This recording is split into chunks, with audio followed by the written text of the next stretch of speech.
Comienzo un nuevo día y estoy bien. Me fluye la energía, más de 100, nada me detiene. Soy un ganador. Camino para adelante como un tren.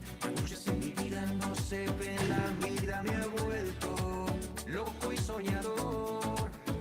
Me enfrento a cada reto sin temer. Procuro ser mejor que el día de ayer. Esa es mi bandera, esa es mi misión. Reparto buena vibra por doquier. Mi vida es un derroche de placer. Por eso la bailo como esta canción. Así es mi vida, es que así es mi vida. No hay nada de malo, para lo malo aquí no hay cabida. Así es mi vida, es que así es mi vida. No pienso en problemas porque bailando todo se olvida.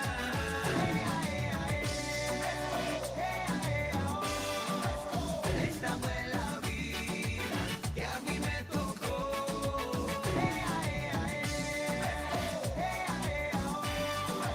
Es que así es mi vida, fresco vivo yo. Fresco, fresco. A lo bien. Un traje que yo fresqué. Tranquilo, mijo. A lo bien. Comienzo un nuevo día y estoy bien.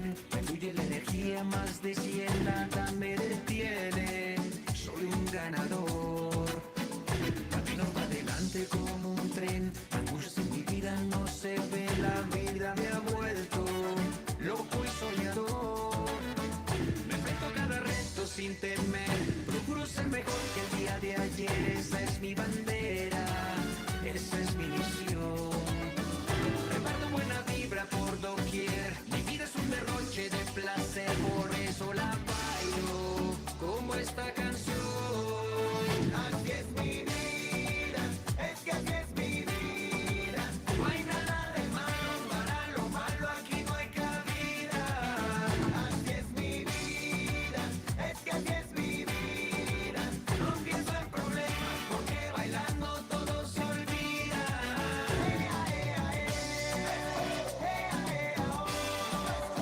Esta fue la vida que a mí me tocó.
Morning, guys. Another major fear we have to control, master, or overcome is the fear of ill health. And this one is a challenging one each and every day for us because there are so many things that can happen. There are so many illnesses, things that happen to us that we don't expect. And we have to overcome this fear because we don't realize it, but our mind, our thoughts, that energy will affect the physical aspect of ourselves in every process the body has. So, one thing that's helped me, I hope it helps you, is the idea that of Napoleon Hill, who said simply, if you think you're sick, you are sick. Over time, your body, your brain will uh, get your body to produce those physical manifestations. So you got to think of yourself in a way where you're not afraid to get sick. You are healthy, you're happy, you are free, and it will help to also heal your body. Have a great day, everyone.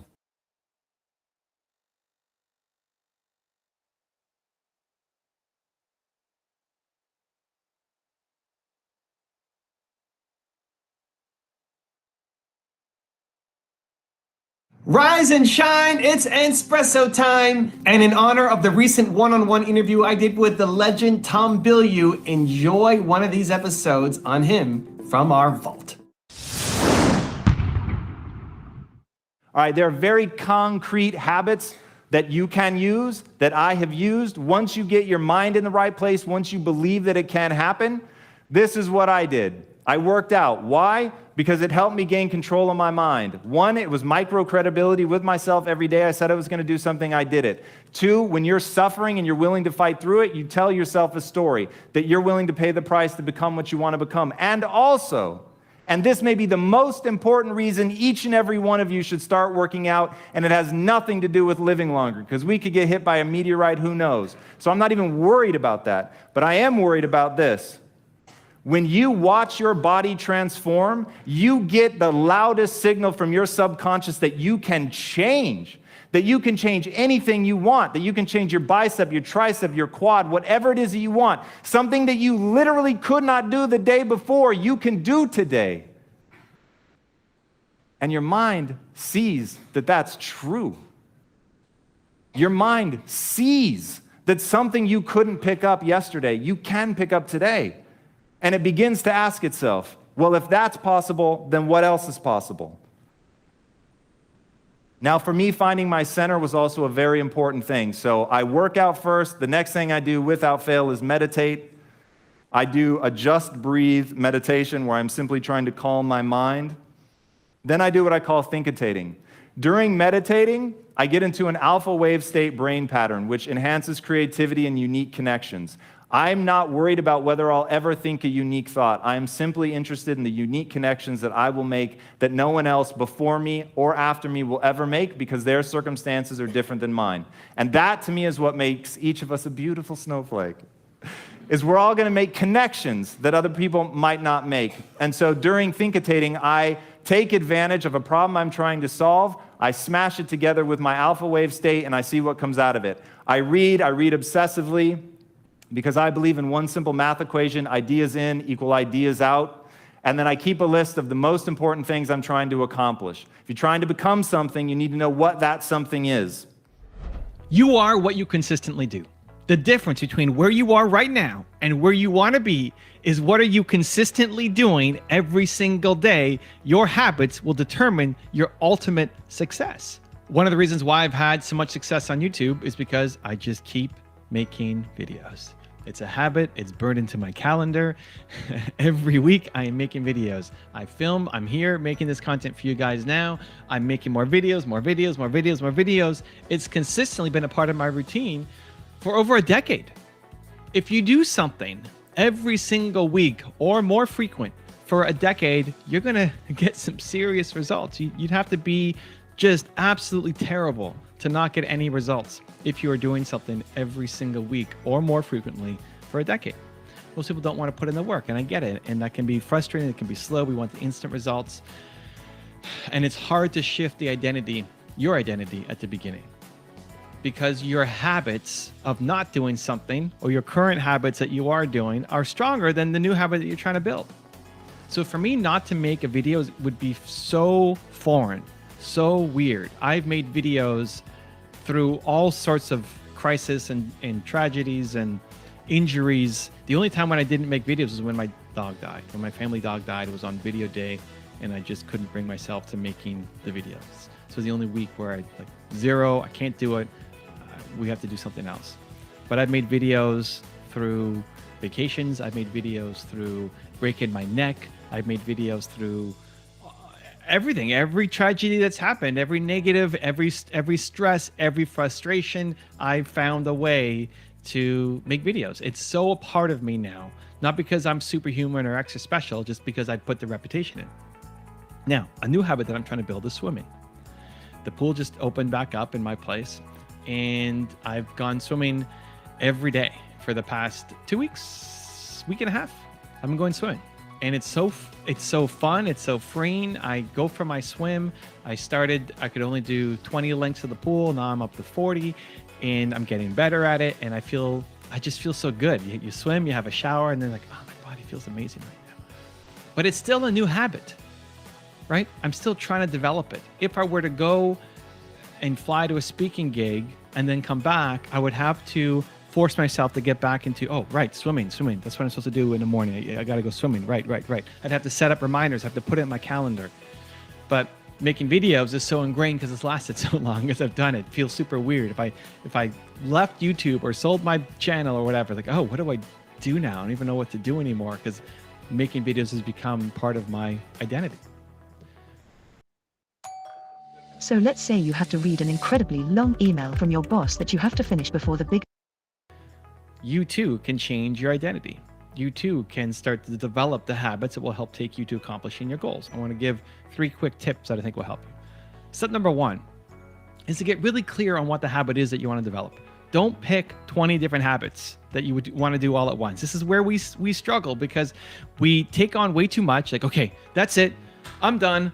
I'm rolling up my sleeves. It's time to change my life. I've had it. I've had enough. I'm going to change everything. I'm going to work out, and I'm going to eat well, and I'm going to make content. I'm going to grow my business. I'm going to find a girlfriend. I'm going to, like, whatever the thing is, you come with 20 different habits that you're going to do. And guess what? You do it tomorrow, maybe, and then it becomes too overwhelming, too much change all at once. Your life just takes over, and you end up back down in the hole where you started. Has that happened? Have you tried to take on too much at once? What is the single most important habit that you need to start to build? That if you look back in a year, you could say, I'm so happy that I built this one habit because it's helping you accomplish your goals. What is the most important habit? It could be waking up at a certain time. It could be taking care of your mind. It could be taking care of your body. It could be putting in a certain amount of work on your business. It could be writing your book. It could be making 100 videos. Like, what is the one habit that you want to start to build, that if that one thing happened, your entire life starts to change? It's the cornerstone habit. That you start doing that, because I guarantee you, listen, if you start waking up at a certain time, or you start working out, you pick any of them, you start doing one of those things, that you're proud of yourself for doing it, other things start to change in your life around you. Because when you feel really proud of yourself, when you feel good about yourself, other things start to improve too. Because if you were, say your goal is to make 100 videos next year. Okay, so every 3 days you're making a video. And that's impossible. You've never done that, and that sounds crazy, and it's way too big. And then you start to do it. You start to actually build the momentum. You start to actually make the content. You say, like, okay, well, what else can I do? You know what? I want to start working on my health. It's just going to happen naturally. You want to find a relationship, people will gravitate towards you. Because now all of a sudden you're a lot more confident, a lot more proud. That's magnetic energy that people want to be around. So you pick the one habit that you want to stay consistent on. And then you start doing that work, not being stressed out about having too many habits all at once and the whole thing fails. Okay? Step number 2, you have to schedule it. You have to put it in your calendar. Schedule it. It will not just happen. These videos are happening for me right now. It's in my schedule. I book time for it. I have swimming in my schedule. That's even more important in my calendar. So today at 5 o'clock, I'm going to go swimming.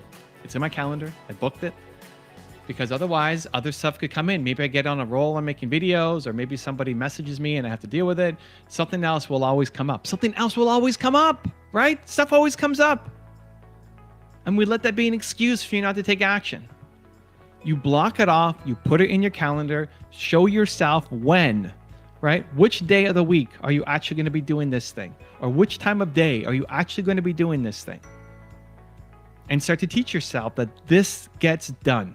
That when you put less things in your calendar, right? Put less things in your calendar and make sure that they get done. Because you can put stuff in, how many times have you put stuff in your calendar and then they get done, right? Does that happen to you? Don't worry about that. Less things in your calendar. But when you put it in, it gets done. Again, this is building the identity. It's you starting to trust yourself that when you say something's going to happen, that it happens. And not just happens one-off, but it happens consistently. So if you've got holidays coming up or vacation coming up, and your goal is still to do videos or swimming or write a page for your book or whatever it is that is part of your goals, plan your calendar. Show yourself what time. Okay, you know you're traveling tomorrow. Okay, are you going to do it before you travel? You're going to do it while you're on the plane? You're going to do it when you land in the city? And what's realistic? Are you going to be doing a 16-hour flight with 2 stopovers and then be exhausted when you land and that's when you're going to do your workout? Right? Like maybe work out in the morning. Like just think about your day that's coming ahead of you and schedule that thing in. Because again, when you can stay consistent on it, that's when everything starts to change. And then number 3 is get a community. Doing something difficult and doing something brand new is really, really, really hard to do by yourself. It's not impossible. It's not that you can't do it, but we are community people. Like humans are, even me who's introverted and shy and I don't need a lot of friends, it's always more fun doing something with somebody. Knowing that tonight at 5, Nina's going swimming with me, I'm more likely to show up because Nina's there too. It's going to be a lot more fun because Nina's there too. Get somebody to be an accountability partner for you. Join a Discord group or a Facebook group that are talking about these things so that you don't feel like you're the only person going through this. Because when you have a down day, when you have a bad moment, when you're tired, when you had a rough sleep, when you got terrible news, it's easy to fall right back down to the habits that you've been consistently working on, the negative habits you've been building up over your lifetime, instead of defaulting back to the positive ones that you want to start to build. The difference between where you are right now and where you want to be are the habits you consistently do. You are what you consistently do. You eat 1 chocolate bar, it's fine, as long as you're consistently eating really well. But if you eat really well only one day and you're eating chocolate bars every day, then guess what's going to happen to your health? You are what you consistently do, and you can change it. You can change it. Where you are right now does not have to be where you are in 1 year if you put the habits in place, if you consistently schedule them in, and you get a community to help you so you're not doing this alone. Also, to make sure you're actually taking action after watching this video, I've designed a special free worksheet just for this video. The worksheet will highlight all of the lessons learned in this video, as well as pull out our 3 favorite learnings and quotes that will inspire you to actually do something. The worksheet will also give you space to write down what your key takeaways are and your specific plan of action to make sure you're getting results. If you want the worksheet designed specifically for this video, absolutely for free, there's a link in the description below. Go click on it and start building the momentum in your life and your business. I'll see you there.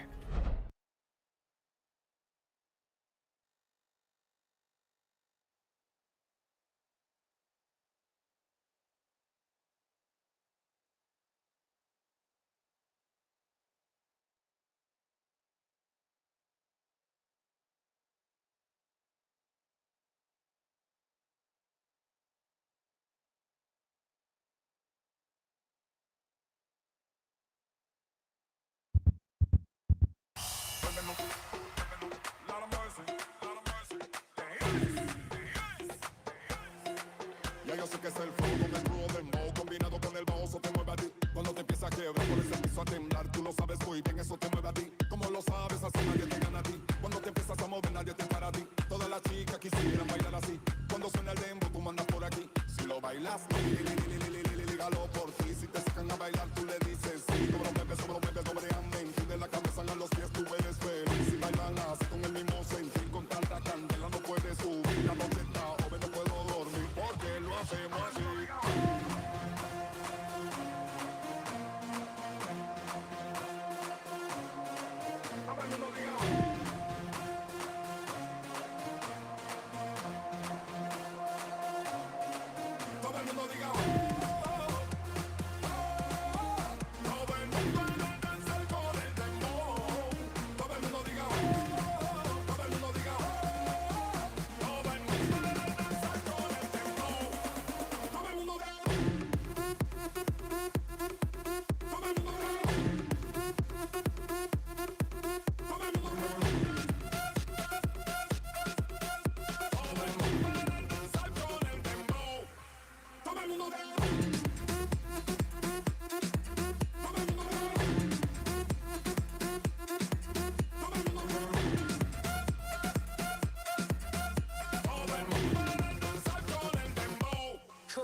は祭りだ祭りだ集まりな踊りなのみな軽いサビだここは宴がわびさび感じて雅な時間をたしなみな旗の色とか気にしない隔てるかは君次第打ち上げてみな喜びの花火ブラタタブラタタブラタタタタタタ刀は捨てたが心は武士生き金光る楽器弾く勇気世界中揺らす音楽が俺らにとっての武器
Feel the power of you controlling your breathing.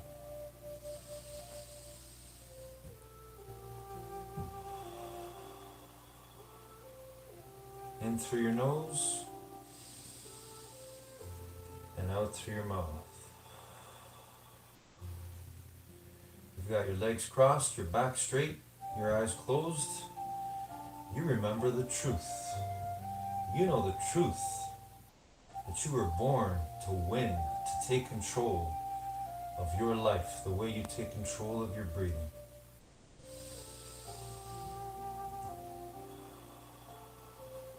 One breath at a time, one thought at a time. So let's do that right now. Let's see ourselves doing the best we can as we begin our day today in the best way possible. Winning the morning, winning our mind, and growing our minds and our bodies. And whatever we do. So right now, let's see ourselves doing the best walk we've ever done when that music shuts off. Right here, right where we are, right where we sit.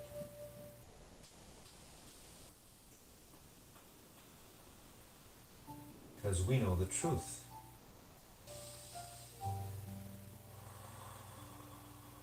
After all, we're made of truth. We're made of the same stuff the universe is made of. That's what makes you infinitely intelligent.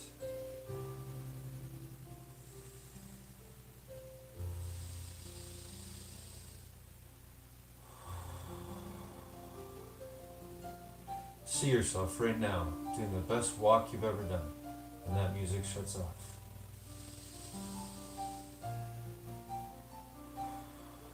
When that music goes off, you're going to win. You're going to make it real. You're going to make your dream, your vision, real.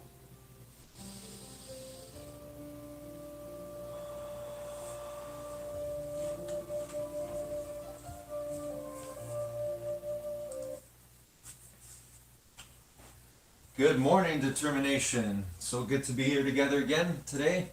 A new day, a new chance to be better than we were the last time. Here we go, everyone.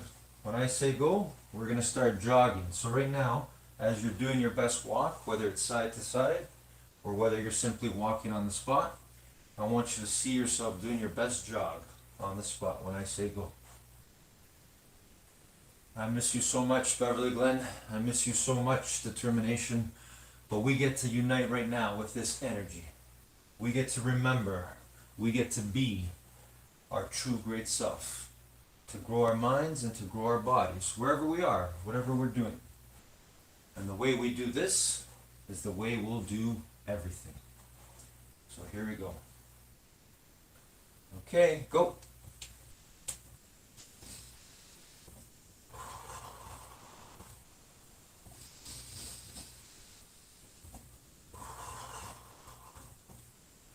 Always focus on your breathing.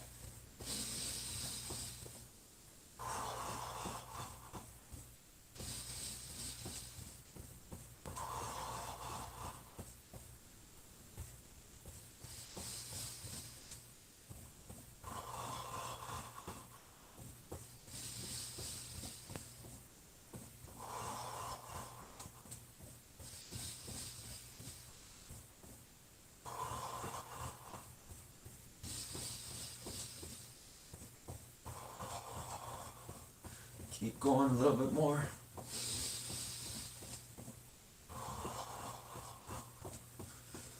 And stop. Okay, walking back to our best walk. Stay focused on your breathing. Remember, the way you catch your breathing, the way you control your breathing, it's the same way you can control your thoughts and your feelings.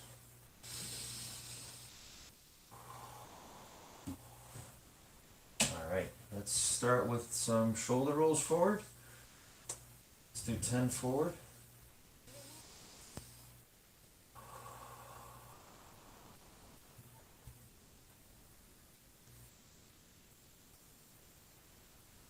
And backwards.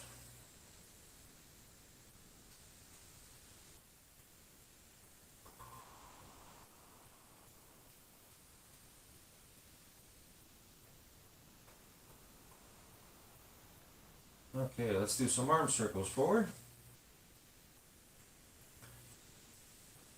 Feel the power of you controlling your mind and your body. Feel the joy of being able to move your body through space the best way you can. And backwards.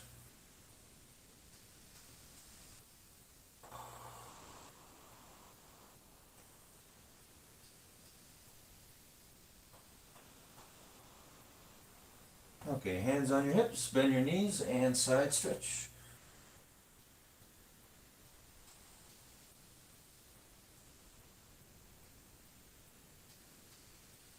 Okay, let's twist our bodies. Twist. Hands on the hips.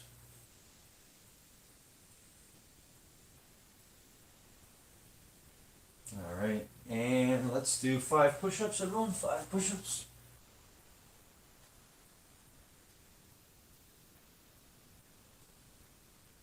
All right, let's do 5 sit-ups together. Here we go.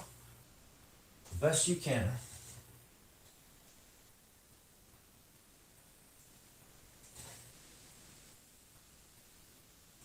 Okay, and let's do 5 squats. Here we go.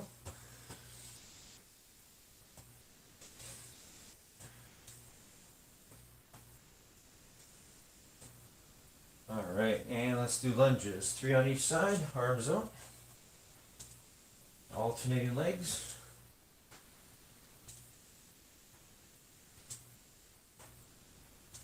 All right, good. And let's do 10-second plank. Belly's knees off the ground.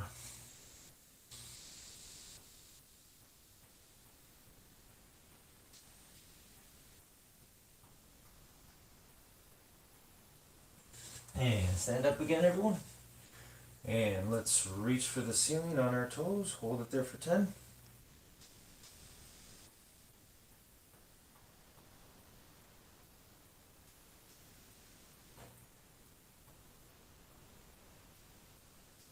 Okay, and reach for your toes, straight knees.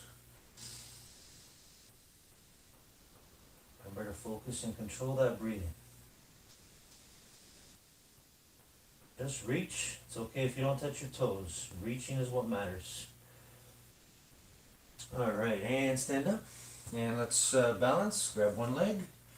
And focus on planting that foot firmly into the ground. Bend the one knee if you have to. Find your balance point. And then pull that heel back towards your bottom.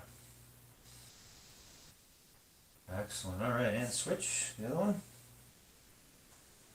Find that balance and hold.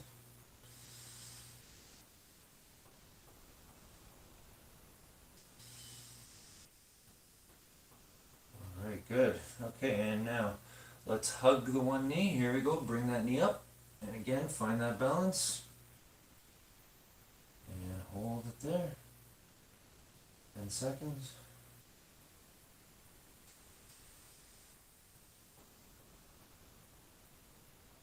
All right, and switch. The other one. Slowly bring it up.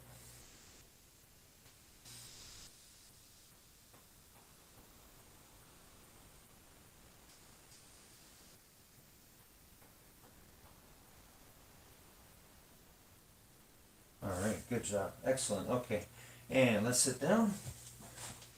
And let's stretch out and reach for our toes. Straight knees. Here we go. Again, reaching is what matters.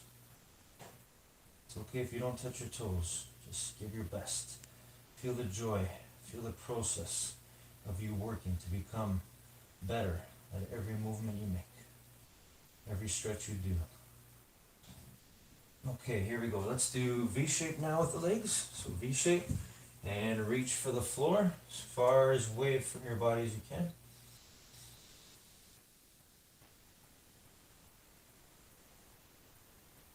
And reach for one side. Hold it there.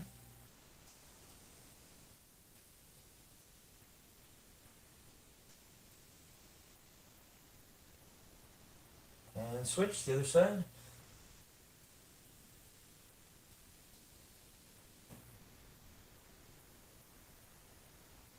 Alright, let's bring our feet together now. And gently push your knees down with your elbows and hold it there for 10. Here we go.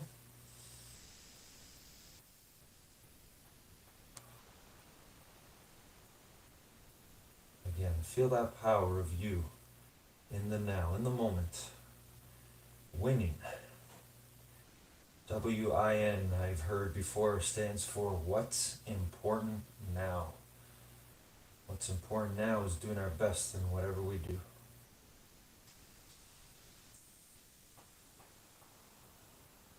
Okay, let's go one leg forward and one leg back. Keep the knee on the ground and go as far back as you can without hurting yourself. Keep that knee down though. Here we go.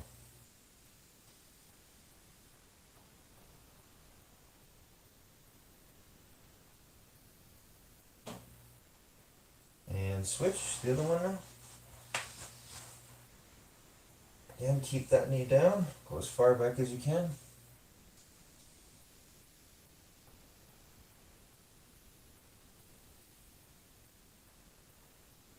Okay, good. All right, and let's roll onto our belly. And let's push the floor and look up at the ceiling. Cobra stretch. Here we go. Hold it for 10.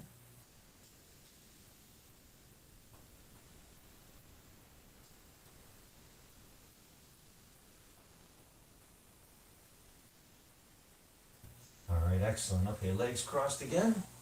Back straight. Eyes closed.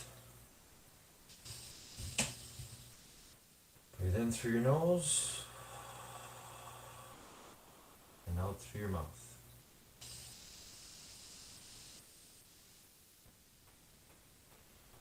Now I want you to see yourself right now. When that music goes on, I want you to see yourself doing the best you can on an exercise of your choice. For me today, I'm going to be working on challenging myself to do as many push-ups and air squats as I can. I'm going to see that in my mind right now. I'm going to try to be a little bit better than I was last time. What about you? Think about it. What is there that you want to get better at? What exercise do you want to do? Remember, it's got to be within the rules, safety rules, rules that are there for you to keep you safe. So this is the space we have right here. So what exercise will you do to the best of your ability when that music goes on?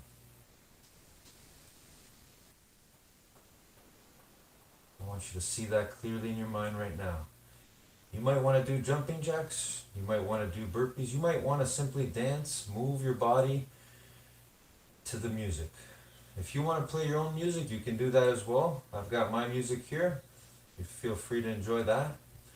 But I want you to see yourself when that music goes on, doing the best you can, whatever exercise you choose. Because you know the truth. The way you do that is the same way you will improve and do better at anything.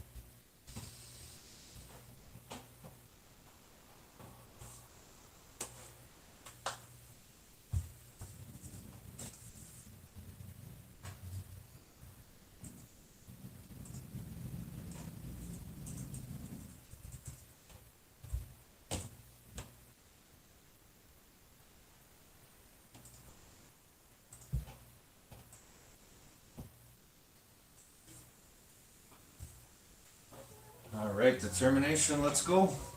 Let's feel that energy moving up. Here we go. Music always changes our energy state. Whatever you do, you gotta believe that you can do better. Here I go. As many push-ups as I can do.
All right, we got 53 today. I gotta remember that for next time. What is it for you? What are you doing right now? Maybe you're doing some jumping jacks. Maybe you're dancing to the music. Whatever it is you're doing, do it to the best of your ability. You were born to be your best all the time. Remember your breathing.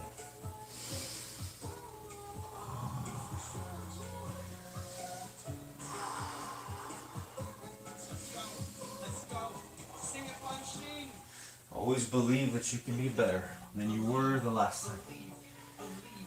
Even if you don't get exactly where you want to be, the process, the struggle, fighting to be better than you were last time, that's what's going to bring you your joy and your happiness. We have our determination. We get to work on that all the time. All right, air squats are next for me. What about you?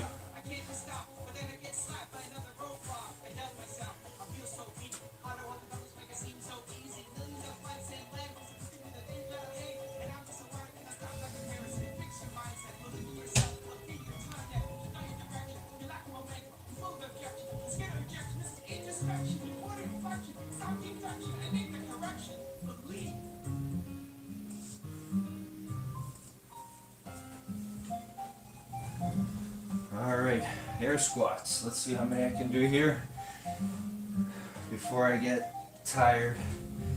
Too tired to keep going, but there's always a little bit more. That's determination.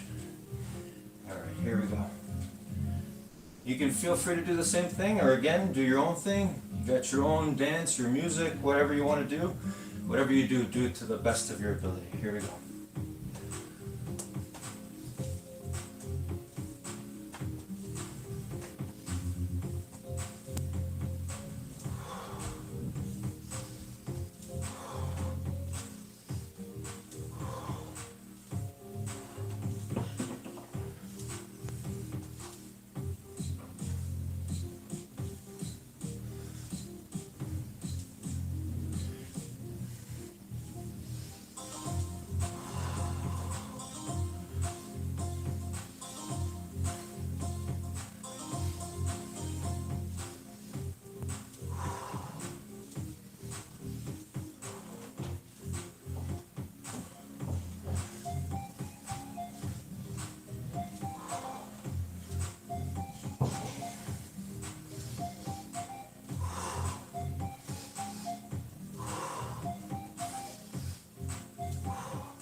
how's everybody feeling? We got the blood flowing. We've given our best at something. Feeling the power of us controlling our breathing again. There's no greater joy than that. For me, no greater joy than the awareness of our determination. So sometimes I try to do these exercises and I try to do as many reps as I can in a minute. That's one way to do it. You can change up your intensity, the amount of reps you do, the time you have, that's up to you. But whatever you choose, always try to get a little bit better than you were last time.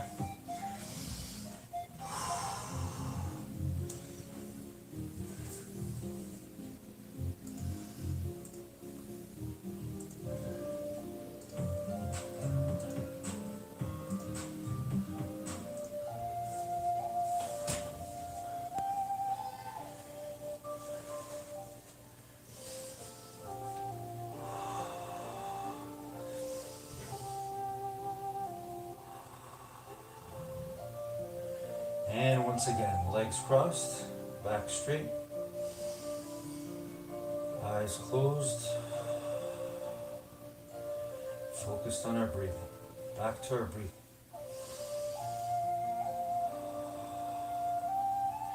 That powerful force, keeping us alive, keeping our energy flowing. And we don't really think about it.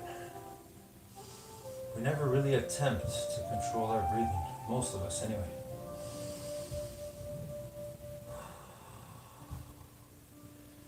But we were born to do that too. To remember that in any moment, we can take charge of it, the way we take charge of our breathing. Same way we take charge of our mind, our thoughts. So reflect back on today.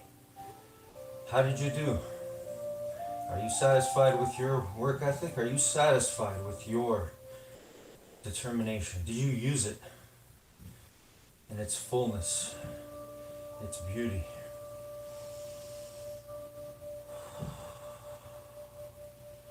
Our determination is invisible.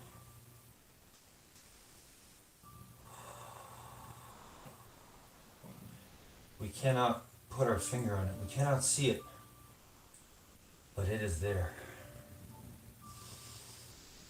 We have the power to determine what we will think and what we will do. Today, we've won the morning. We've won our minds, and therefore we can win our day and our life.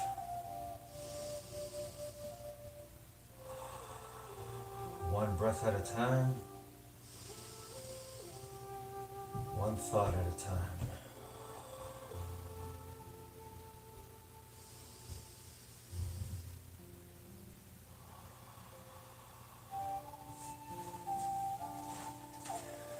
Have a great day, everybody. Have a great life as always. I miss you. I love you guys so much. Keep going. Keep using your determination. Love you guys.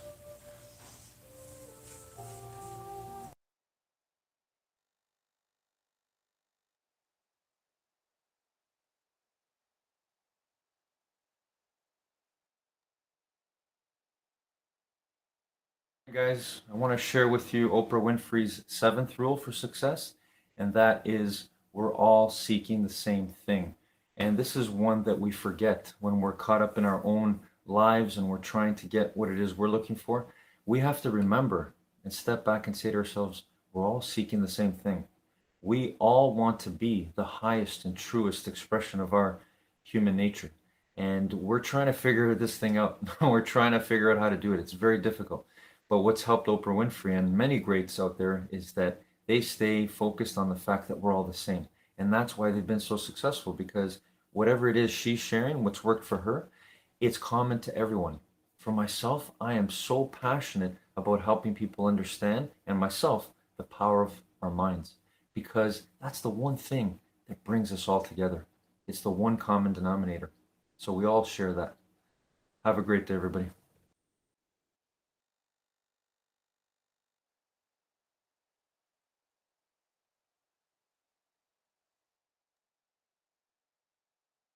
Welcome back, everyone, to a brand new episode of the Top 10 Rules of Success. Today, we'll learn from Marissa Peer on how to use powerful words, reprogram your mind, and form powerful beliefs. Enjoy.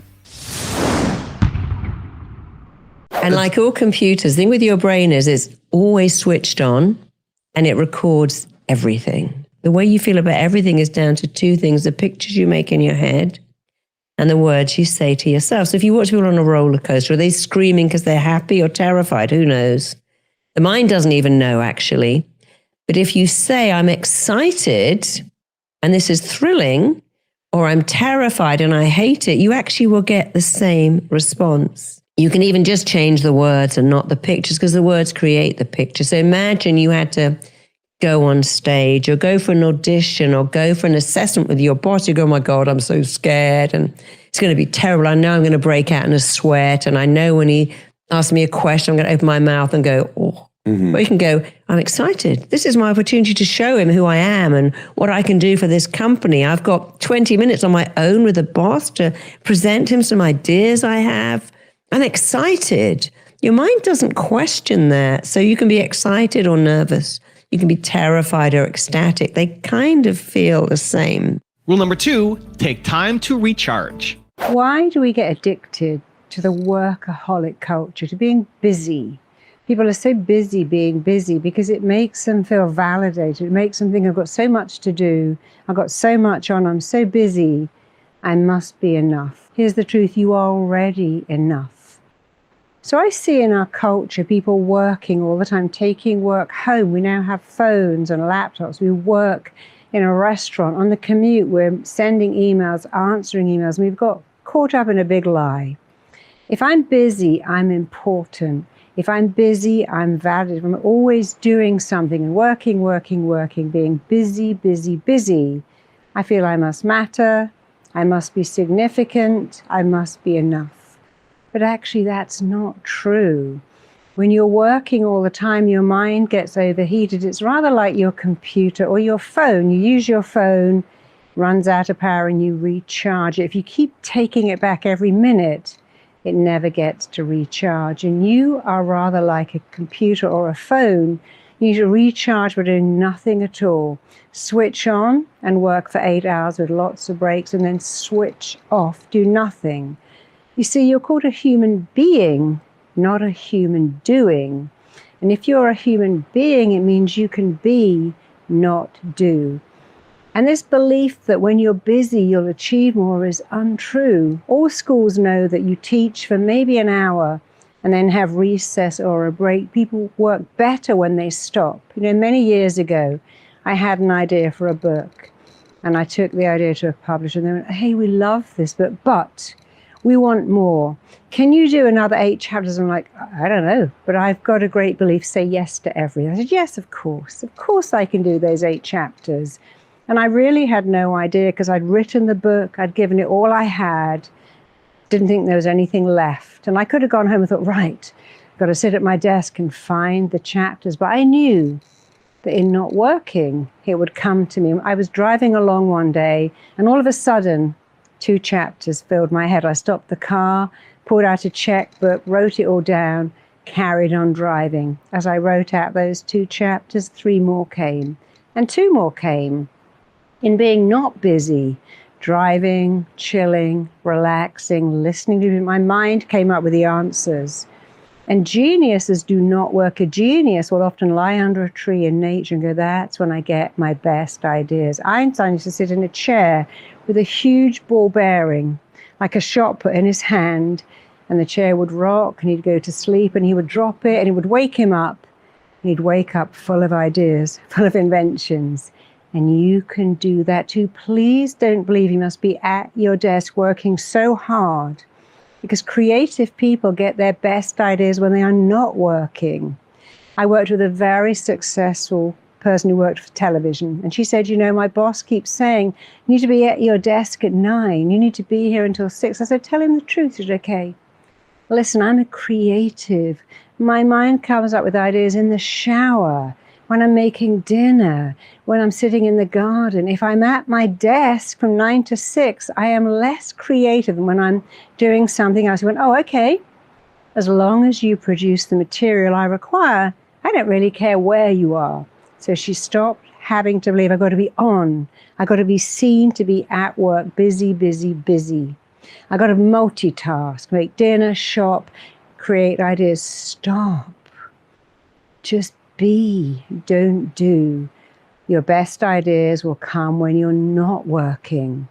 Sometimes it's when you're doing nothing that your mind gets creative. Remember something else, your mind is set up to answer your question. So when you say, how can I come up with a great idea? How could I find a great idea for a book or a pilot or a business, and just leave it? Your mind will go ahead and find the answer. But the conscious and subconscious are very different. And the subconscious works best when the conscious is not working. Let's give you a great example. You want to remember something. You need to remember the name of that book, that recipe. What is it? Don't know. And then you go into think, it just popped into my head. When you're dealing with the subconscious mind, the creative mind, the less the conscious is there, the better it responds. Where did I put my keys? I don't know. But I went to do something else and suddenly up popped an image. My keys are in the fruit bowl. I remember now. But when you're consciously trying is very trying. Trying is lying. So forget about the conscious. Give it to your subconscious. Hey, subconscious, show me an idea. Give me an idea. Show me what I should be doing. And I trust that you'll do that. And I'm not going to be looking with you. When I can't find someone, say to my mind, hey, mind, tell me where I put it. Hey, mind, give me an idea for this next talk, for this next YouTube video. And my subconscious is designed to answer any question I give it. Well, I start with how. How can I do this? But when I say, I don't know, let me try and try and try, don't try. It will all work out.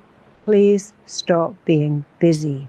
Smart people work less. You don't need to work harder.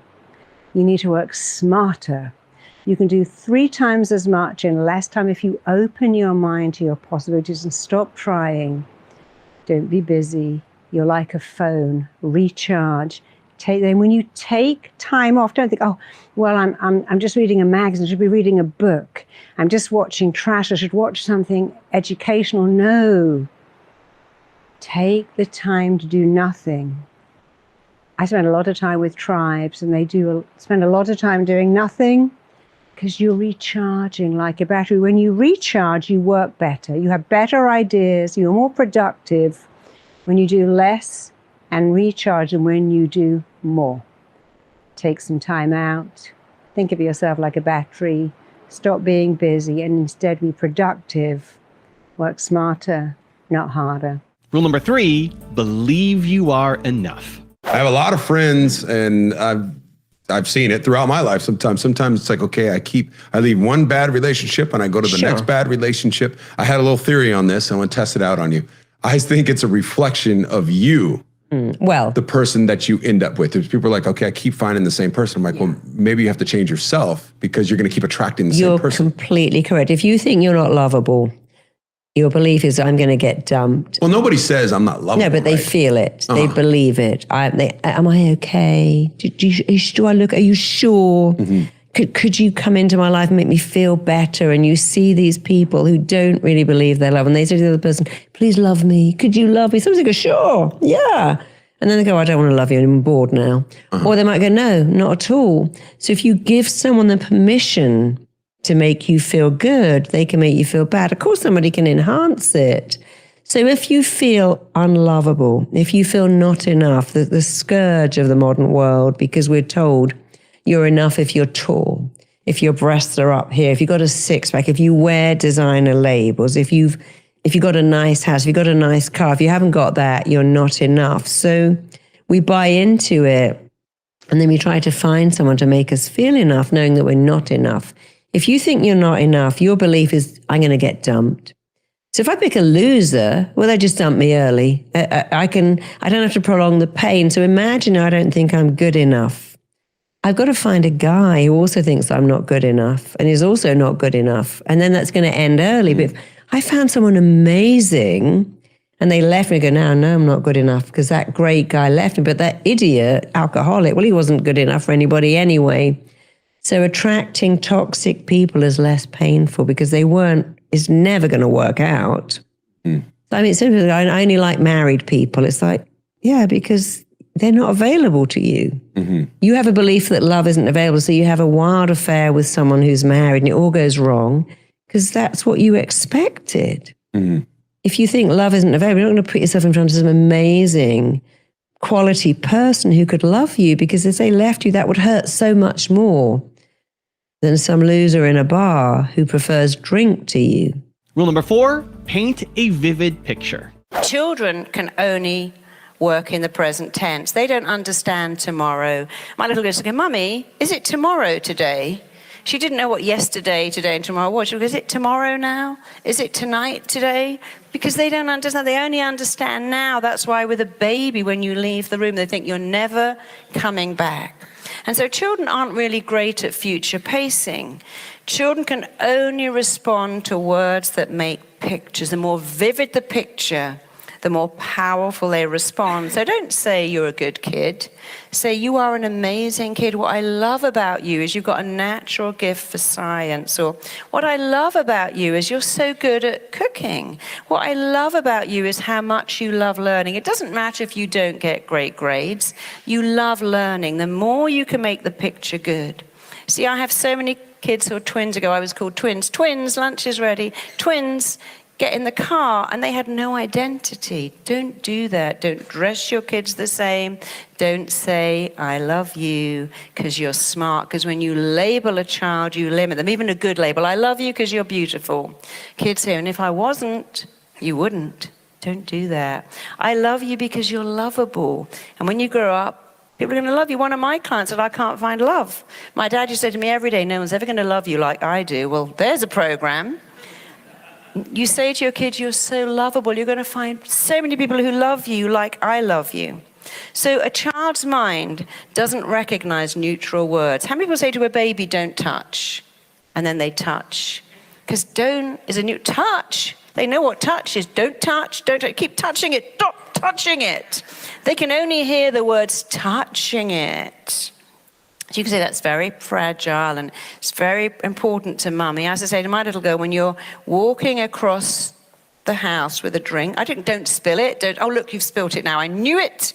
You always spill it. I go, darling, you got to look at the cup and not the television. And if you look at the cup while you walk, you'll keep it up, right? And then everything will stay in the cup. They understand stuff that makes a picture. Don't spill your juice. I guarantee they're going to spill it. Every day you go, you just can't stop spilling it. You're just a messy kid. And 4 days later they go, I'm so messy, I'm always spilling stuff. What's wrong with me? You are conditioned. That's what's wrong with you, but you can be unconditioned like that. So a child mind responds better to specific words and instructions, so they don't understand later. They do respond to positive words. You must, with children, eliminate every negative word. You're bad, you're naughty. Good kids do bad things. Smart people do silly things. Say to a child, you're a great kid. Why did you do that? That's not you. You're a good kid. And they go, well, you said you liked her more than me. No, I didn't. Well, I heard that. And so if you start with, you can't do it all the time. Our kids push our buttons. I used to say to my daughter, you're my teacher, darling. You're teaching me how to cope with someone who gets paint all over the carpet. My daughter's an artist. I'm tidy. She's messy. I wasn't designed to give birth to myself. How boring would that have been? She's nothing like me. I'm nothing like her. We learn from each other. It didn't make our life perfect, but it made it easier. So children also respond to you are, you can, you always, you do, you all know the story about the class that were given to a teacher, and the teacher told these kids are geniuses, we predict they're the best, and you are the genius teacher, we've done these secret tests, genius kids, genius teacher, we know you'll get genius results, which of course they did. And then they went, well, we picked you at random, and we picked the kids at random. But if you believe something, it becomes true. Also, to make sure you're actually taking action after watching this video, I've designed a special free worksheet just for this video. The worksheet will highlight all of the lessons learned in this video, as well as pull out our 3 favorite learnings and quotes that will inspire you to actually do something. The worksheet will also give you space to write down what your key takeaways are and your specific plan of action to make sure you're getting results. If you want the worksheet designed specifically for this video, absolutely for free, there's a link in the description below. Go click on it and start building the momentum in your life and your business. I'll see you there. Rule number 5, beware of mind commands. If I came into your service-based business and booked 11,000 appointments on your sales, I was teaching my course, and I heard this story. I just trained a graduate, and I was so proud of her because she said, you know, my first client was an anorexic girl. And when I talked to her using RTT, I said, what, because we always say the same thing, what was going on when you first began to have this? It's called, what I call what lies beneath. And she said, well, I was 11 years old and opened my dad's study, and he was looking at porn, and he was panting, you know, like a dog. And I remember standing at the door thinking, oh, I never want anyone to look at me the way he's looking at that girl. Wow. I would die if a man looked at me the way my dad is looking at that girl. Now that's actually a command to the mind. Do anything and everything to make sure no man ever looks at me the way he's looking at her. And that's when she became anorexic. When you're anorexic, the ovaries don't develop. You don't get breasts. You lose your hair. But what was even more interesting is the girl in the audience said, that's so bizarre because I'm bulimic. And my dad he used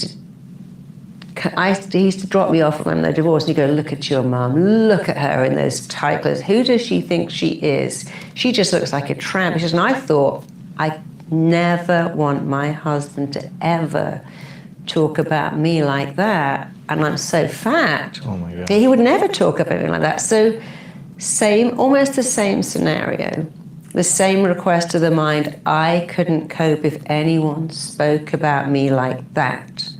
And one became anorexic and one became obese because the mind took the command, do anything and everything to make sure no one ever looks at me like that. Rule number 6, express opinions. You can have exactly the same situation you ever had, but if you change how you talk about it, even to yourself, the situation will change. If you go, my kid is a nightmare. Yeah. They drive me insane. I use that all the time. And you start to say, my kids are a challenge. Yeah. That's what they do. I gotta change. You got the same kid, the same situation, but you feel better because you start to say, they're a challenge. But you know, that comes with the territory. Yeah. You want to have, the only people who have kids that are not a challenge are people who don't have kids, who have introverted kids. And, you know, you should, it is difficult to have challenging kids, but they're the best kids to have because they challenge bullies. They challenge people who say, let's go shoplifting or take drugs. They go, I'm not doing that. Yeah. So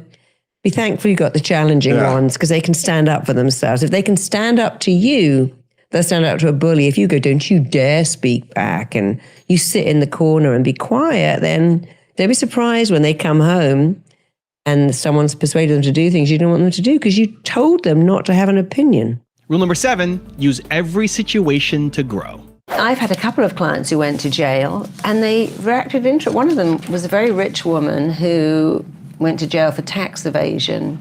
And she said, actually, she ended up really liking it. Being in jail? Well, she was a typical rich woman. She had a beautiful house, lots of staff. She didn't really go anywhere. Everyone did everything for her. She didn't really have any friends. She had the ladies who lunch. And when she was there, she trained to be an aerobic teacher. She trained to be a yoga teacher, nothing else to do. She really bonded with the other women. And when she got out, she went back every week to visit them because she said, it was different in there. It was like girls' boarding school. I didn't realize I was isolated at home and more connected in jail, which is an interesting way to think about it. And often people who've been in jail or been trapped in their house, been in lockdown. So Isaac Newton, I believe, in 1665, he developed the theory of gravity while London was locked down because of the plague, sealed in their house. And so he used that time. So I guess you have to think, well, I can't change this, but I can change what it means. One day I look back and go, well, actually there was a lot of good stuff. What can I do about it? I mean, we all go, I just haven't got enough time. Oh, I'd love more time. If I only had time to myself. Well, here it is.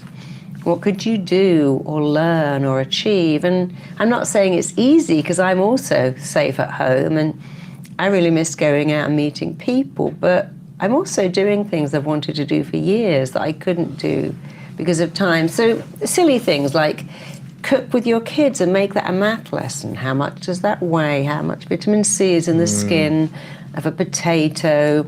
Do the laundry. Why do you think detergents are called biological? You can make it interesting. You just have to really decide, okay, what does this mean to me? And can I change the meaning? And when I can change the meaning, it will change my life because the meaning is yours to change and the interpretation is yours to change. But the fastest way is to look at words. Am I saying apocalypse, Armageddon, trapped, stuck? Someone said to me, they've taken away my freedom. Who? The government. Government forces have taken away my freedom. Maybe, but how about they want me to live? They want me to be safe. The government has put this in place to keep me safe. So I'm safe at home or they've taken away my freedom. Rule number 8, get rid of the tagging. Children can't future pace. So when they're feeling sadness, it feels like it's going to be for the rest of their life. And they do this thing called tagging. I can't make my mummy happy, and it's always going to be this way. I don't have a dad. I don't have anyone to love me. It will never, ever change. We don't have enough money. It's going to be like this for the rest of my life. And so when you're working with children, I say to them something which I love. I say, look, darling, this is your life today. It's not your life. I know your dad's an alcoholic. I know your dad's in jail. I know your mum's working all the time and you live with babysitters. And I know that is your life today, but it's not your life. One day you'll have a totally different life. They're not good at future pacing, but that one expression, it's your life today. You have no friends. I mean, I worked with a little girl who had no friends and was so bullied, and now this girl has got so many friends. Because I always say, remember, it's just your life today and probably tomorrow and next week. And I taught her not to want friends, because when you have a little thing on your head that says, please like me, kids don't like that. They like, I like me. If you want to like me too, good. If you don't, you're lost. And I taught her to do that, to change her energy. She was inundated with friends. But they really respond to that word. And because children can't future pace, that's like when you're below 2 and the mother goes out, kids think she's not coming out. When you say, oh, my child's so greedy, I want it to wait to eat, they feel that they're never going to get fed again because they cannot future pace. And so when you're a therapist or a coach, when people say, I wolf down donuts, I mainline jelly beans, what's wrong with me? Somewhere, somehow their parents have made them wait and wait, or remove food as a punishment. You don't have that because you're bad, or we can't afford that. And because the child's mind thinks it's forever, they act as if it's forever, even 40 years later. So the job of the child's mind is just the same as the adult mind. It does what it thinks the child wants to do. I don't want to go to school. I'm scared of school. And now I've got all these anxiety attacks and hives and eczema. I was with a little kid who had eczema, and I said, darling, I know this is a crazy question, but if the eczema had a job, what would it be? And he said, well, when I stand like that and mummy puts the wet bandage on my eczema, he called it his sensible skin, couldn't say sensitive. He said, when she puts the bandage on my sensible skin, she shouldn't put any cream on that baby. And there it was. He told his mind as the mother did, I want that. I want massage. I worked with another kid who had migraines at 6, very unusual.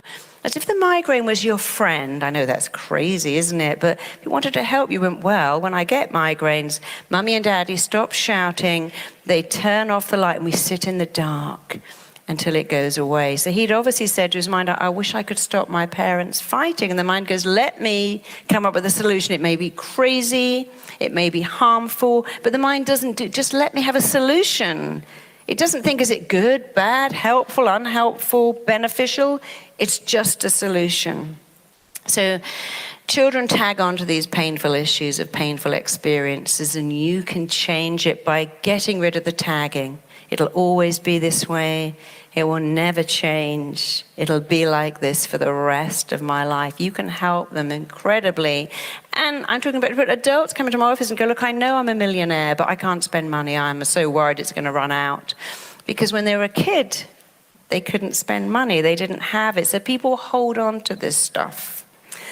So I think we're just about out of time, but since we're talking about, I'm going to tell you a very funny thing that happened to me. So I work with a lot of children, and there's nothing better. One little kid said to me, Marissa, you are the magic person, and you stopped me wetting the bed because you did magic. But all I did was tell her that when her tummy was full of wee-wee, can't say bladder, that this magic Barbie light went up to her brain, and she woke up, and she sat up, and she ran to the bathroom, and then the next day she called her grandmother and said, Grandmother, I'm dry. And then she went to sleepovers. I excited her imagination. I did it several times. In 20 minutes, that kid never wet the bed again, and she said, you did magic with me.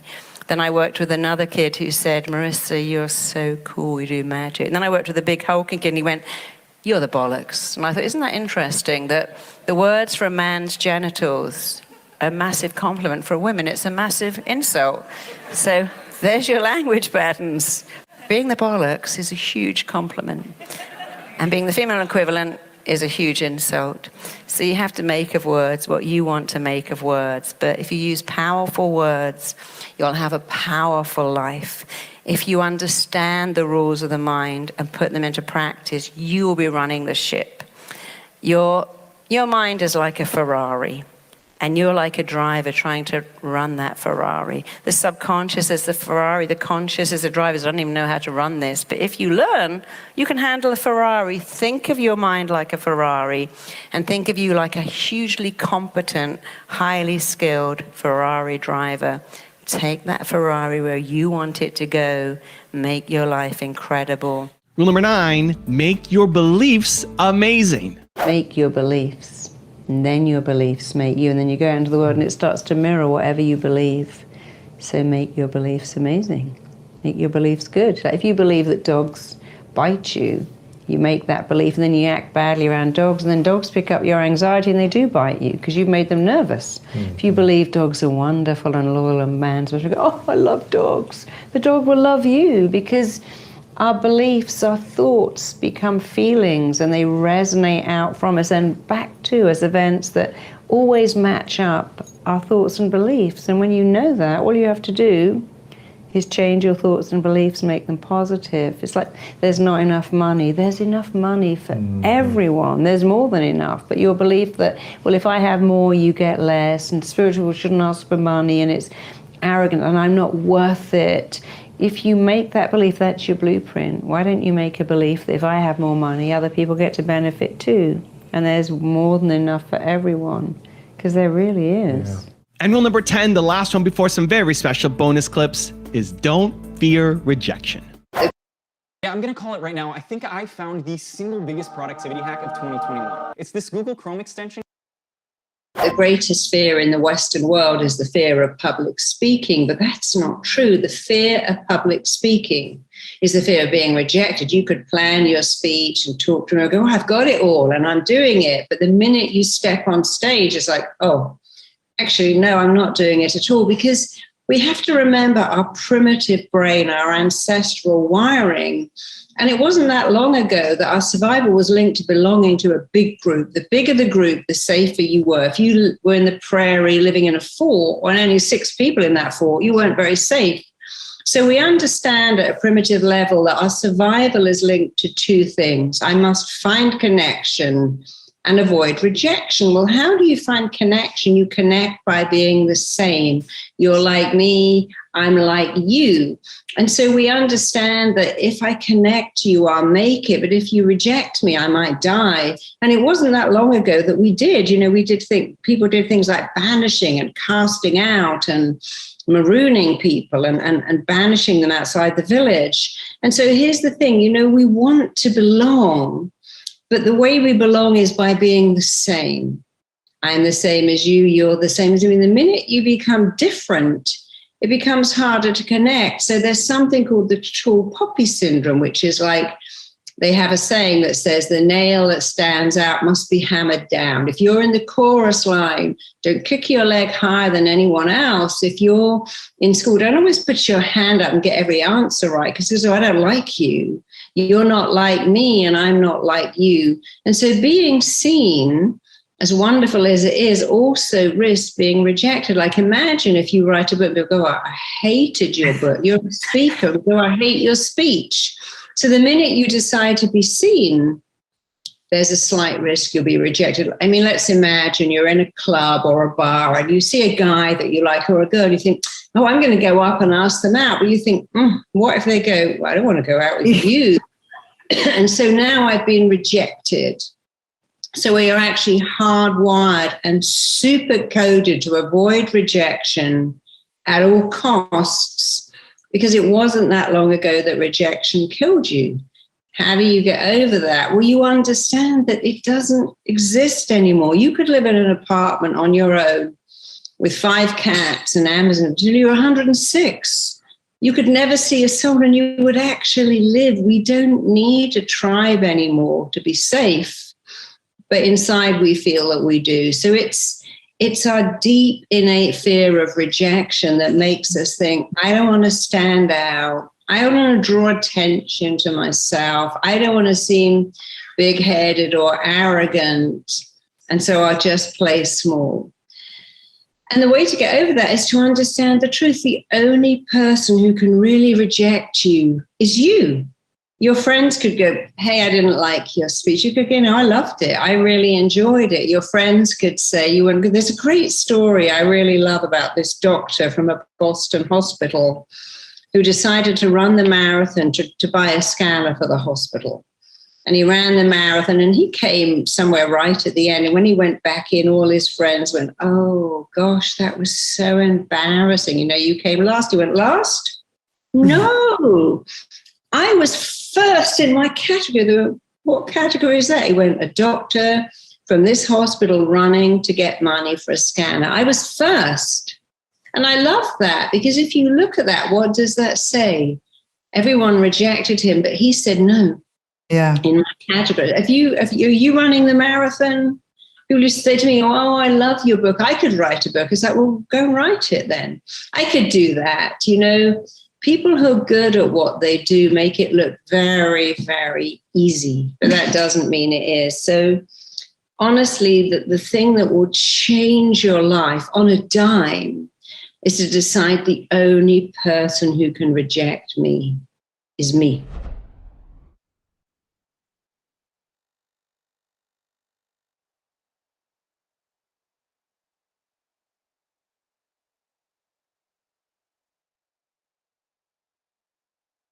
Morning, guys. One of the things that's helped me so much, and I really hope this helps you in my path to infinite mind wealth and living, laughing and loving it, and I do. And so I laugh at this now. See, one of the things we have to remember is that whatever we are, whatever we're seeking in others, like if we're seeking some sort of change, we might really want our friends, our spouse, our coworkers, whatever it is, we want that change in them.